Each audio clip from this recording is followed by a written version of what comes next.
Good morning. हे बघा, अशा सुंदर व्ह्यूने जर दिवसाची सुरुवात होत असेल तर किती भारी नाही का. हा आमच्या आहे घराच्या मागच्या साईडचा व्ह्यू. एकदम सुंदर. खाली येऊन पाहते तर पिल्लू आणि त्याच्या मैत्रिणीची मस्त मस्ती चालू होती. आणि मग पटकन हातात झाडू घेतला आणि म्हटलं झाडून घ्यावं. गाडीवरही खूप धूळ झाली होती, कारण की मी बरेच दिवस झाले ड्युटीवर गेले नव्हते आणि उद्या मलाच जायचे. मग किचनमध्ये आल्यानंतर पाहते तर खूप पसारा. सकाळी आहोंचा डब्बा तर रेकॉर्ड करताना आलं, पण हा पसारा मात्र खूप होतोय. मग म्हटलं पटकन पसारा आवरून घेऊन आपण पुढच्या कामाला लागावं. मग आंघोळ वगैरे करून केस वगैरे विंचरले आणि धुतलेले कपडे वाळवण्यासाठी परत टेरेसला गेल्यानंतर पाहते तर आज खूप प्रचंड ऊन लागत होतं, कारण की मला कपडे धुवायला पण थोडासा उशीरच झालेला. लवकर धुतले तर वेळ मिळत नव्हता, कारण आज घरातली बरीचशी बाकीची सुद्धा कामं होती. ही कामं आवरायला थोडासा उशीरच होतोय.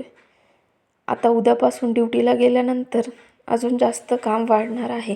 पण आता 2-3 दिवस घरी होते तर मस्त आरामात सगळे कामं आवरून घेतले आणि छान असे कपडे वाळवून घेतले. मग खाली गेल्यानंतर पाहिलं तर उद्याच्या डब्यासाठीची तयारी म्हणून ही मेथीची भाजी निवडून ठेवली. खूप छान अशी मेथीची भाजी होती. मग मी आणि पृथ्वी टेरेसला गेलो आणि हा सुंदर असा सनसेटचा व्ह्यू पाहिला. हा पाहताना असा विचार आला की आपलं आयुष्यही असंच असतं नाही का.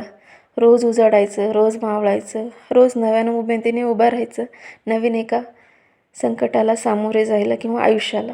त्याच्यानंतर खाली येऊन आमचे आज लवकर आले होते. त्यांनी येताना कांदे सोबत आणले होते. त्यांच्या एका ऑफिसच्या मित्राने त्यांना दिलेले.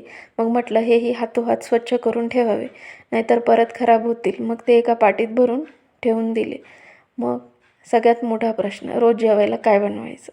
आपला असं आहे ना, हा जागतिक प्रश्न घोषित केला पाहिजे की फ्रीजमध्ये खूप साऱ्या भाज्या असल्या तरी काय करायचं आणि काही नसलं तरी काय करायचं, हा प्रश्न असतो.